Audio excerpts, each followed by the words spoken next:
인생 산막에서 이게 진짜 내가 그 자주인 어떠한 지시나 간섭을 받지 않고 온전히 내가 내 인생의 주인이 돼서 살아가는 그런 자주인으로서 인생 산막을 살아가려고 그러면 크게 네 가지가 이제 보장이 돼야 된다고 보는데, 첫 번째가 이제 공간. 이게 나만의 공간이 이렇게 있으면 참 좋겠다. 그 나만의 공간 안에서 이제 이 일도 하고 내가 하고 싶은 일도 하고 현금 흐름도 있으면 좋겠고, 그 다음에 관계도 잘 맺었으면 좋겠다. 그 이제 이 관계라는 거 이 이야기를 해보면, 이게 관계에는 공유 가치가 있는 것 같아요. 인생 이막에서의 관계라 그러는 거는 직장이라는 공간에서의 관계잖아요. 그건 순수하게 돈을 버는 가치. 같이 모여서 돈을 버는 게 공유 가치이잖아요. 그래서 내가 내 노동력을 제공하고 돈을 버는 게 공유의 가치이기 때문에 그걸 위해서는 모든 걸 다 희생해야 되는 거죠. 또 희생을 강요하고 하다못해 뭐 가정도 희생하고 내 시간도 희생하고 나의 뭐 자존심도 희생하고 뭐 대부분 다 그러고 살잖아요. 그런데 인생 산막에서의 공유의 가치는 그런 가치가 되면 이제 힘들어지죠. 그게 아니고 인생 산막에서의 공유의 가치는 인생 산막에 맞는 가치로 이렇게 만들어져야 진짜 관계가 제대로 되는 거 아닌가. 그래서 그 관계라는 거는 공유 가치로 만들어지는데, 인생 이막에서의 공유의 가치, 그러니까 이제 직장에서 퇴직을 하고 예전 직장 다니던 후배들을 만나고 이러면 그 후배들하고 예전에 만났을 때는 회사에서 하는 일이 공유 가치니까 그걸 갖고 대화를 하면 대화가 되지. 근데 나는 퇴직을 했고 후배들은 아직 현직에 있는데 그 후배들을 만나면 그 관계는 예전의 공유의 가치가 직장의 일로서 공유의 가치가 맺어져 있는데, 그저 만나면 퇴직하고 만나면 내가 그 공유 가치 안에 들어가서 일을 대화해야 되는 거예요. 근데 나는 이미 퇴직하고, 그러니까 내가 할 수 있는 이야기는 몇 년 전에 내가 회사에 있었을 때 그 이야기를 하는 거예요. 근데 현재 직장에 있는 현직에 있는 친구들 이야기 들으면 언제적 이야기 하는 거야, 저거. 옛날 얘기죠. 옛날 얘기야. 공유 가치가 아니고 나의 과거 기억에 이야기하는데 이미 현직에 있는 후배들한테는 흘러간 옛 이야기가 된다. 그러면 공유 가치가 없어진 거나 진배없다. 그래서 인생 산막은 인생 산막에 맞는 공유 가치를 진짜 같이 공유한 사람들끼리의 관계가 새롭게 형성되어야 된다. 그래서 인생 산막에서는 나만의 공간에서 나만의 공유 가치, 내가 갖고 있는 공유 가치와 가치를 공유할 수 있는 사람들끼리의 관계가 새롭게 형성이 되고 그 관계를 형성하기 위해서 노력해야 되는 거 아닌가.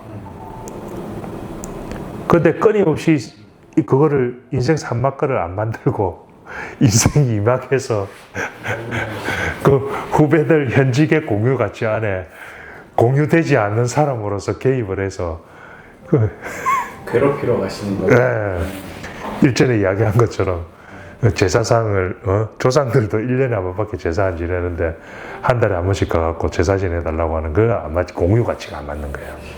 대표님이 생각하는 인생 산막의 공유 가치 어떤 게 있을까요? 그게 만나보니까 인생 산막에서의 공유 가치는 이게 우리가 흔히 이야기하는 첫 번째 건강. 그 약 이야기 하는 사람들 많잖아요. 그 이제 건강 이런 것처럼 일반화된 공유 가치가 있어요. 그러니까 누구나 나이가 들어가면서 같이 고민하고 있는 것들, 건강했으면 좋겠다. 뭐 와이프와의 관계가, 부부간의 관계가 좀 원만했으면 좋겠다. 자식들과의 뭐 관계가 조금 더 건설적이고 좀 발전적이었으면 좋겠다. 뭐 이런 누구나 다 하는 이게 이 일반적인 공유 가치. 근데 누구나 다 고민하고 있는 거지만 그거를 공유하기가 쉽지가 않아요.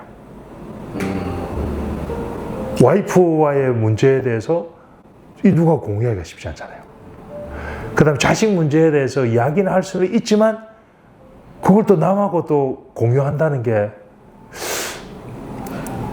공유를 하더라도 뭔가 같이 해결해 나가는 문제가 아니라 결국엔 내 문제잖아요. 맞아요. 근데 그 중에서 이게 일반화된 이 가치지만 이 공유할 수 없는 것과 있는 것을 구분해 본다 그러면 그 있는 것 중에서 가장 공유하기 쉽고 가장 공유가 잘 되는 게 인생 산막에서 현금 흐름을 어떻게 만들어 갈 거냐. 그런 거는 서로 정보를 주고받고 하면 오히려 뭐 가치 있는 정보를 주면 기분이 좋고 또 가치 있는 정보를 받아도 기분이 좋고 어떻게 보면 그런 이야기들은 상당히 인생 산막에서 공유하기 좋은 가치가 아닌가. 거기에다가 뭐 취미나 내가 좋아하는 일, 이런 좋아하는 일도 같으면 좋겠죠. 그리고 또 제일 좋은 거는 아무 말 안 하고 가만히 있어도 참 쉽진 않지만 기분이 좋아지는 사람, 기분이 좋아지는 관계, 그런 새로운 사람과의 만남도 설레긴 하죠. 쉽지는 않지만. 그래서 관계라는 게 결국은 보면 수준이 혹은 취미가 또는 관심사가 또는 가진 거의 수준 이런 게 비슷한 사람들끼리 모이게 되더라고요. 그래서 유유상종인 것 같습니다. 맞아요. 특히 인생 산막은. 인생 이막에서는 내가 선택하는 관계보다는 그 조직이 혹은 환경이 나한테 주어진 관계가 더 많죠. 그러니까 불편한 관계가 생길 수밖에 없죠. 근데 인생 산막에서는 내가 선택할 수 있는 관계인데 굳이 불편한 관계를 안 만들고 싶은 거죠. 그래서 불편한 관계를 안 만들고 싶어 하는 사람들 다 마찬가지겠지만 그럴 여유가 되는 사람들은 혼자 있는 시간이 많아질 수밖에 없죠. 그 혼자 있는 시간이 많아지는데 그 혼자 있는 시간에 혼자 있을 수 있는 공간이 없다 라고 하면 답답해지죠, 가슴이. 그래서 혼자만의 시간에 혼자 있을 수 있는 공간을 뭐 카페도 있을 수 있고 뭐 도서관도 있을 수 있고 이렇게 하지만 사실은 그건 온전히 나만의 공간이 아니잖아요. 도서관에서 내가 음악 듣고 싶다고 이렇게 꽂고 들으면 되겠지만 이렇게 공간 속에 울림 있게 들었기도 그렇고 이 여러 가지 이 그런 쪽에서 보면 혼자 있는 시간을 보내기 위해서는 나만의 공간이 필요하다. 어떻게 보면 이 인간관계를 인생 산막에서 인간관계를 맺어가는 데 있어서 거기서 내가 원하는 관계, 내가 마음 편해지는 관계, 그런 관계를 본인이 스스로 선택해서 이게 가져갈 수 있게끔 하는 전제 조건, 그런 전제 조건이 어떻게 보면 내 혼자 있을 수 있는 공간이 있어야 여유를 가지고 그런 관계를 만들어갈 수 있지 않은가. 안 만들어지면 혼자 있으면 되니까. 그래서 좋은 관계를 맺기 위해서는 나만의 공간을 보유한 사람이 좀 더 여유롭게 좋은 관계를 만들어 갈 수 있는 편안한 마음가짐을 가질 수 있다. 저는 그렇더라고요. 그 좋은 관계를 맺기 위해서 혼자만이 있을 수 있는 시간, 그 시간들을 가져가는 데 있어서 숲 파트너스의 VIP 라운지는 나만의 공간으로서 아주 끝내주는 이 만족감이 있어요. 그 후배분들이 많이들 찾아오세요. 지금 계속 늘어나고 있는 추세예요. 주 단위로 이게 뭐 밥 먹듯이 오는 후배도 있고, 그다음 현직에 있는 분들은 뭐 한 달에 한 번 이렇게 시간을 내서 일부러 찾아오는 분들도 있고, 결국은 겉으로 적극적으로 표현하느냐 안 하느냐의 문제이지만 대부분 이런 나만의 공간이 있었으면 좋겠다. 그런 인지상정일 것 같아요. 그런 거 보면 좀 뿌듯하기도 하고, 또 한편으로는 이게 숲 파트너스의 VIP 라운지가 이게 나만의 공간으로서의 최적의 요건인 이유가 이 공간이 존재함으로 인해서 좀 더 원활한 현금 흐름을 만들어 갈 수 있다는 거. 그게 엄청나게 큰 이게 장점이죠. 처음에 이렇게 공간까지 임대를 해가면서 하겠다고 가족분들께 말씀을 하셨을 때 반응은 어땠어요? 처음에 이야기했을 때는 와이프는 어느 정도 뭐 반신반의하면서도 내가 원하니까 그냥 이렇게 마지못해서 따라오는 느낌? 그리고 애들한테는 처음에는 이야기를 못 했었어요. 그럼 관심이 없기도 하고.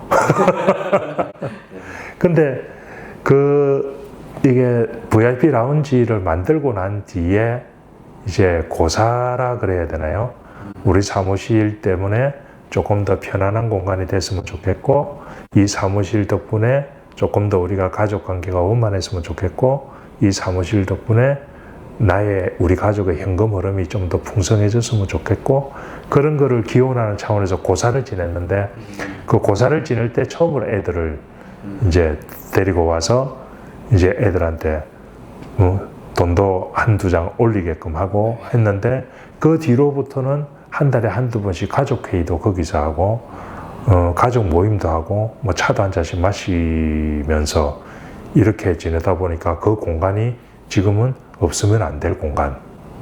그리고 우리 가족들끼리도 집에서 할 이야기하고, 집에서는 뭐 먹고 자고 이런 게 주된 거라 그러면, 그 VIP 라운지 이 사무실에서는 이게 주로 경제와 관련된, 현금 흐름과 관련된, 자연스럽게 그게 주 논의 이 대화의 내용이 되면서 우리 애들과 이게 현금 흐름과 관련돼서 이야기할 수 있는 아주 좋은 계기가 됐어요. 그래서 자연스럽게 거기에서는 우리가 투자한 게 지금 현금 흐름이 어느 수준이고, 그 현금 흐름이면 우리가 생활을 좀 더 어떻게 할 수 있고, 그러니까 이 애들이 이 현금 흐름, 더 나아가서는 이 금융과 관련돼서 관심을 갖게 되고, 그 다음에 그 관심이 실질적인 어떤 행동으로 이어지게끔 하는 좋은 모멘텀이 되어주고 있어요.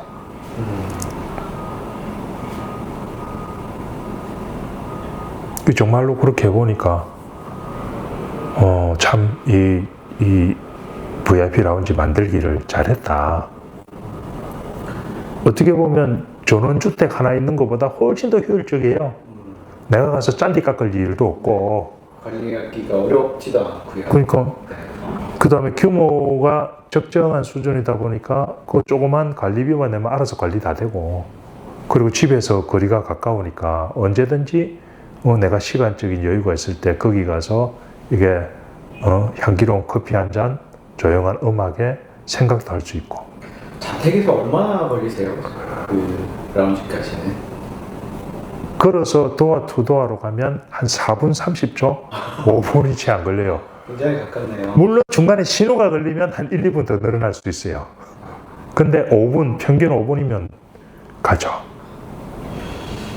대표님 생각에는 그렇게 가까운 게 좋은 것 같으세요? 아니면 그래도 한 10여 분 뭐 버스를 타든 차를 타든 거리가 어느 정도 있는 게 좋을 것 같으세요?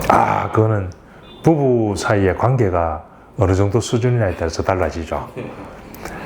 부부 사이의 관계가 좋으면 항상 저도 그렇고 와이프도 그렇고 언제든지 바로바로 올 수 있는 그런 가까운 거리가 좋을 거고, 대부분 그렇지 않겠어요? 그래서 대부분이 가까운 걸 좋아하실 것 같아요. 대부분 관계가 좋으실 테니까.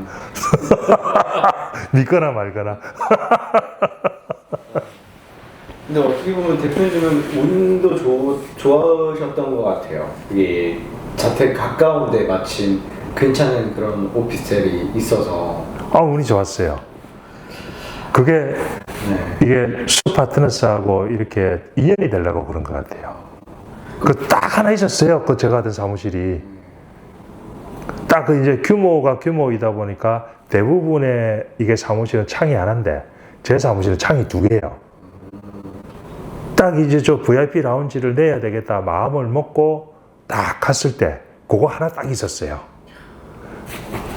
그래서 수파트너스하고 인연이 되려고 그런가 보다. 지금도 아주 인연이라고 생각하고 있어요. 그리고 투자를 해보시면 궁극적으로 VIP 라운지를 하시게 될 거예요. 그 이유는 투자해보시면 확실히 알아요.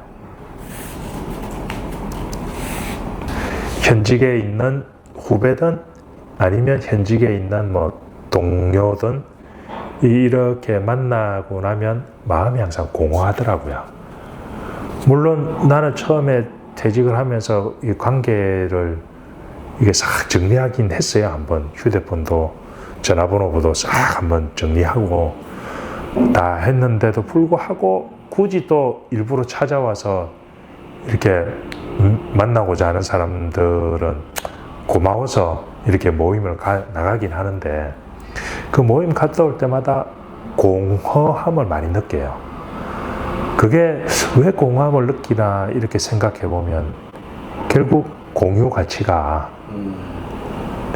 현직에 있는 사람들하고 그 현직이 갖고 있는 일과 관련된 고민거리를 이야기해 봐야 나하고는 아무런 관련이 없는 이야기인데, 그리고 그렇게 이야기하면 약간의 내가 현직이 아닌 것에 대한 이 공허함, 그런 게 느껴지면서 굳이 내가 그게 하여튼 그런 공허함이 느껴져요. 그 공허함이 이게 현직에 있는 친구들은 그 공허함을 아마 못 느낄 거예요. 저도 그랬으니까. 당사자들이시니 고민할 것도 많고 해결해야 될 것도 많고 그 얘기를 듣는 이제 밖에 계신 분들 그러니까 나랑 상관없는 얘기인데 하면서 그 현직에 있는 그 사람들은 이제 과거 이제 내가 현직에 있었을 때 그런 느낌을 갖고 있으니까 그러니까 이제 그런 느낌을 갖고 그냥 편안하게 그냥 이야기하는데, 만약에 거기에 대한 뭐 솔루션을 내가 줄 수도 없을 뿐더러 내 입장에서는 솔루션이라고 이야기해봐야 그거는 이미 흘러간 과거의 환경에서의 솔루션이었지 지금 환경이 다 바뀌었기 때문에. 그래서 이제 그런 느낌이 자꾸 들어서 공허해진다. 그렇지 않고 그 친구들이 나의 입장을 배려해서 회사의 이야기가 아니고 다른 또 내 입장에서의 인생 산막 이야기하면 그 친구들이 공허한 거지. 아무리 인생 산막에서 퇴직을 미리 준비해야 된다라고 이야기해봐야 안 들어왔기에. 나도 그랬으니까. 그래서 내가 이제 그 공허한 느낌을 없애기 위해서 일 이야기가 아니고 인생 산막에서는 이렇게 이게 생활이 되니 지금 현직에 있을 때 이렇게 준비해야 된다라고 계속 이야기해도 결국은 듣는 둥 마는 둥? 그렇게. 이제 그 중에서 유심히 듣고 있는 친구는 본인의 운명을 예감을 하고 있는 친구들. 올 연말 아니면 내년 혹은 명태 이런 거를 예감을 하고 있는 친구들은 자 눈이 초롱초롱 빛나지. 초롱초롱해 딱 보여요 눈에. 저 친구는 이제 예감하고 있구나. 그런 친구들하고 이렇게 대화를 해보면 인생 산막에 대한 이야기를 잘 들어요. 결국은 이 인생 산막에서는 인생 이막에 있는 그 누군가와 가치를 공유한다는 것은 결론은 공허하게 되고, 실질적으로 내가 공허하지 않기 위해서 인생 이막에 있는 그 누군가를 만나서 이렇게 대화를 자꾸 하는 것은 오히려 더 공허함을 키워간다. 그 시간에 내 시간을 가치 있게 쓰기 위해서는 인생 산막에서 나와 가치를 공유할 수 있는 그런 관계를 만들어가는 것, 그게 훨씬 더 중요하다. 그 인생 산막에서 내가 공유할 수 있는 가치, 뭐 관계든 공간이든 현금 흐름이든 혹은 취미생활이든 그런 것들을 같이 공유할 수 있는 그런 가치들을 스스로 만들어 나가기 위해서 스스로 노력해야 된다. 인생 2막처럼 회사에 처음에 입사하면 OJT 시켜주는 그런 거 인생 3막에서는 일제 없어요. 근데 딱 있어요. 한 가지 하나가. 숲 파트너스에서 OJT 시켜줘요. 인생 2막에서의 OJT 신입사원으로 들어가면 선배가 나와서 야, 네 자리는 여기고 네 동료들은 이런 사람들이니까 인사해. 그리고 너의 월급은 몇 월 며칠 날 너의 월급이 입금이 되고 네가 할 일은 이거야. 그렇게 해주잖아요, OJT. 네. 그거 갖고 우리 30년 보냈잖아요. 네. 인생 3막에 딱 퇴직하고 나오면 어느 누구도 그런 이야기 해주는 사람 없어요. 왜? 해주지도 않고 오롯이 자기 스스로 찾아야 돼요. 자기 스스로 찾아가는데 저는 그 찾다가 내를 도와줄 사람을 찾았는데, 내를 도와줄 그 누군가를 찾았는데 그게 숲 파트너스더라고요. 그래서 숲 파트너스하고 이렇게 인생 산막에 대해서 같이 고민하고 이렇게 보면 현금 흐름과 관련된 방향성이 나오고, 그 현금 흐름 하에서 내가 가져가야 될 나만의 공간에 대한 솔루션이 나오고, 그 나만의 공간 안에서 내가 가져가야 될 관계들, 커뮤니티들이 정의되고, 그 커뮤니티 안에서 내가 할 수 있는 조그마한 일들, 그런 것들이 정의돼요. 물론 이 자체가 인생 산막의 전체는 아니지만 적어도 내가 좋아하는 일을 할 수 있는 여유를 숲 파트너스에서 제공해 줄 수 있다. 그래서 그런 고민하고 계신 분들은 숲 파트너스하고 한번 상의해 보시면 좋은 기회들을 찾으실 수 있으리라 믿어요. 그 표현 좋네요. 내가 하고 싶은 일을 할 수 있게 해준다. 얼마 전에 그 누군가하고 대화를 할 때도 아무것도 안 하고 싶다 그래서, 아무것도 안 하려면 이거는 반드시 하나 해놔야 된다. 그게 뭐냐?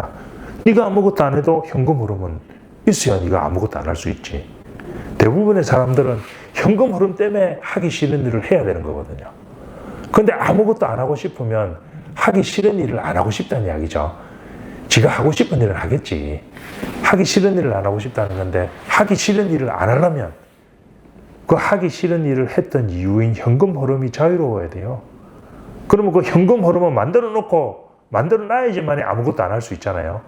그래서 아무것도 안 하시고 싶은 분들, 내가 하기 싫은 일을 정말 안 하고 싶은 분들은 빨리 현금 흐름을 준비해야 된다.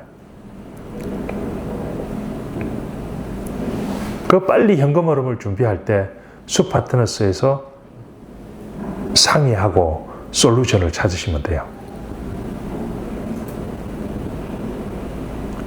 내가 직접 이 법인을 만들어 보니까 이게 그 퇴직하신 분들, 특히 계급이 조금 높게 퇴직하신 분들은 아무것도 안 하고 싶어 하는 경향이 있어요.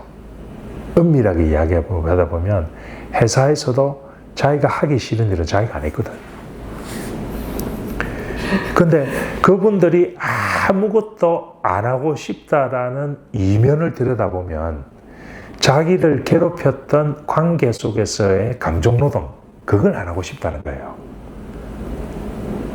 일을 하는 데 있어서 일이 본인을 괴롭히는 게 아니고 그 일의 과정에서 사람들과의 관계, 그 관계가 나를 괴롭히는 거거든. 내 감정을 소모하게 힘들게 만드는 거거든요. 그래서 그 감정 노동은 안 하고 싶다는 건데 그 감정 노동은 내가 이게 싫다고 느끼는 감정을 안 느끼고 싶다 이런 의미거든요. 근데 내가 하고 싶은 일을 하면 감정이 기분이 좋아지잖아요. 법인이 기분이 좋아진다니까 내가 만들면. 내게 생기는 거잖아요. 온전히. 얘는 투덜대지도 않아요. 그렇죠. 내를 힘들게 하지 않아요. 내가 시키는 것만 해요. 그리고 때 되면 정해진 날짜에 딱 내 돈을 가지고 만들어서 가지고 와요. 이거는 하지 말라고 해도 해야 정상인 거예요. 그래서 이거는 내가 하기 싫은 일이 아니고 내가 하고 싶은 일이기 때문에 하고 싶은 느낌이 들어야 정상일 거라고 저는 믿어요. 내가 그랬으니까. 처음에 출발하기 전까지는 약간의 이 두려움 혹은 뭐 의심, 의구심 이런 게 있을 수는 있는데 해놓고 보면 하길 참 잘했다. 얘는 절대 내를 배신 안 하잖아요. 내가 시키는 대로 하니까. 그렇죠. 물론 걔가 일을 하는 데 있어서 수파트너스가 힘든 일을 하긴 하죠. 저희가 대신해 드리는 거죠. 많은 어려운 것들을. 그래서 믿을 수 있는 수파트너스가 있다는 게 내가 하고 싶은 일을 하는 법인을 가질 때 큰 힘이 되죠. 진짜 그런 것 같아요. 우리가 이 모든 것들을 잘 가져가는 데 있어서 수파트너스의 신뢰를 어떻게 하면 좀 더 높일 수 있을까? 그런 고민을 요즘도 계속. 이게 사실은 신뢰라는 게 어떻게 보면 아무것도 아니에요. 뭐냐면 1부터 10까지 있는데 내가 1부터 10까지를 다 안다. 그러면 편견이 있을 수가 없어요. 근데 1부터 10까지 있는데 내가 1, 2밖에 모른다. 그러면 나머지 8을 믿을 수 있느냐 없느냐 이 문제잖아요.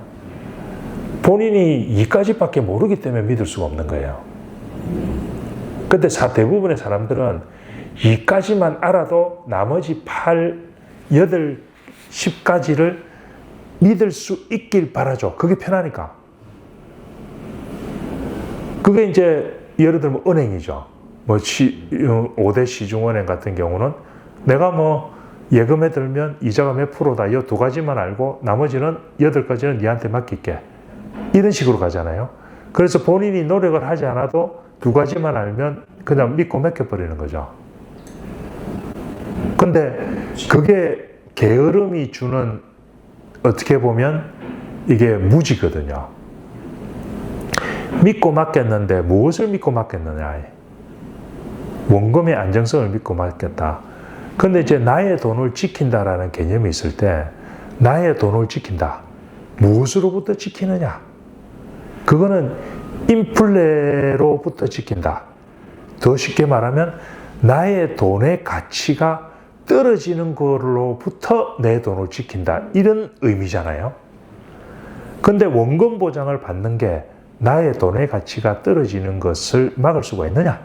지금처럼 유동성이 급격히 늘어나는 이 금융시장에서. 흔히 김밥값 생각하고 이렇게 하게 되면 김밥값이 뭐 얼마나 올랐는데, 그래서 나의 돈의 가치를 지킨다라는 개념에서 보면 사실은 예적금에서 나오는 이율은 지금 우리의 돈의 가치를 지킬 수가 없잖아요. 그렇죠. 근데 나는 이게 무슨 은행이고 이자율이 몇 %다, 금리가 몇 %다, 요것만 믿고 그냥 깊게 고민 안 하고 나머지 8은 믿어버리고 은행에 던져버리는 이 무지함에서 나의 돈의 가치는 지켜지지 않는 거죠. 반대로 신뢰할 수가 없다 그러면 이 두 가지만 알지 말고 1부터 10까지 내가 고민을 해보면 되는 거예요. 특히 퇴직하신 분들이 그 많은 시간 이거 고민하면 되잖아요. 내가 직접 1부터 10까지 고민해보고 내 돈의 가치, 내 자산의 가치를 내가 지켜야지 누가 지켜요? 10분 양보해서 현직에 있을 때 내가 이게 일을 하기가 바빠서 또 내가 월급을 받아야 되는 이 월급쟁이 입장에서 내 시간을 내 마음대로 컨트롤할 수가 없으니까 얽매여 있는 입장에서 내가 시간이 없어서 이 2가지만 갖고 나머지 8가지를 맡기니까 어쩔 수 없다.